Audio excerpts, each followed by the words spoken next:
You have learned so far about the parts of the stomach. Now we shall talk about the histology of stomach. Because questions can be asked on the basis of even histological part of the stomach. When you take cross section of the stomach wall here now, you find 4 layers. The outermost layer is called serosa. It is the outermost layer of stomach here now. Outermost layer, innermost layer of coelom. Okay, it is outermost layer of stomach, innermost layer of coelom. It is called serosa. Serosa is also called splanchnic layer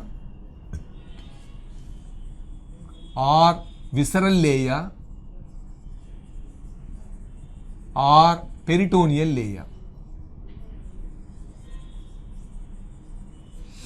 What is it called? Splanchnic layer or visceral layer or peritoneal layer. It is outermost layer of the stomach here now. And you should remember the epithelium, that is histology part of this. What kind of epithelium is this? It is made up of simple squamous epithelium. The serosa is made up of simple squamous epithelium. Okay, it is also called policeman of the stomach because it protects the stomach from erosion, from various mechanical activities. That's why it is also called policeman of the stomach. Serosa is outermost layer of stomach. Now below serosa it has muscularis. Muscularis. Now this muscularis is made up of non-striated muscles. It forms bulk of the stomach wall, forms the non-striated muscles. Now this consists of outer longitudinal muscles,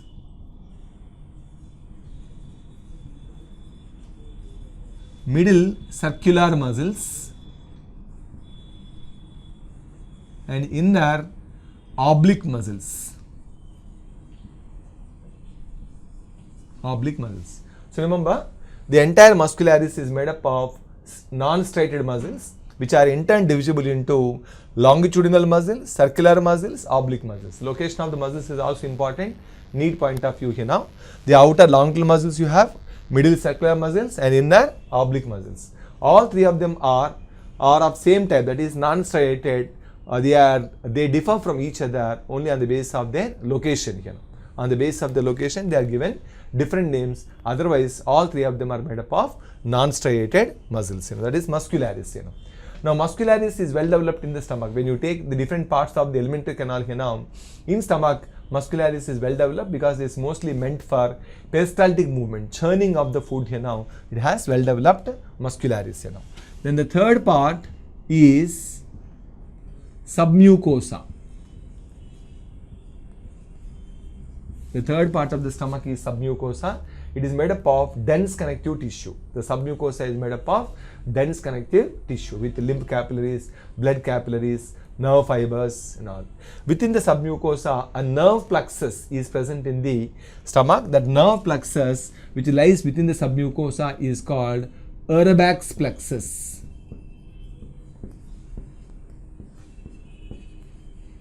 So remember this point, the most important point, NEET point of view. The nerve plexus which is embedded in submucosa of stomach is called Auerbach's plexus. Auerbach's plexus. The next you have the 4th layer of the stomach. This is called mucosa. It is the 4th layer and innermost layer of the stomach. This mucosa is in turn divisible into once again 3 regions. Muscularis mucosa, lamina propria and columnar epithelium.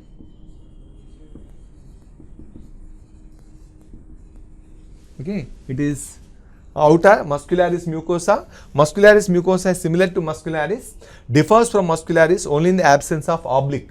This muscularis has got all the 3 muscles, whereas muscularis mucosa has got only longitudinal and circular. It does not have oblique muscles. Next is lamina propria. Lamina propria is a kind of reticular connective tissue. It fills the cavities of finger-like projection. That is, when you take the cross section of the stomach now, innermost layer is thrown into the lumen of the stomach in the form of several finger-like projections like this. Okay, thrown into the lumen of the stomach in the form of several finger-like projections. Now these finger-like projections are filled with connective tissue known as lamina propria, a kind of reticular connective tissue called lamina propria. Remember, NEET point of view once again, what is the lamina propria made up of? You must answer reticular connective tissue here now. Next is the columnar epithelium. This innermost layer, this layer is lined by columnar glandular epithelium. That entire thing is made up of columnar glandular epithelium here now. So these are the 4 layers of the stomach: serosa, muscularis, submucosa and mucosa here now. With innermost layer, columnar epithelium. The columnar epithelium forms gastric glands in the stomach. The digestive glands of stomach are known as gastric glands. Now we shall talk about the gastric glands of the stomach.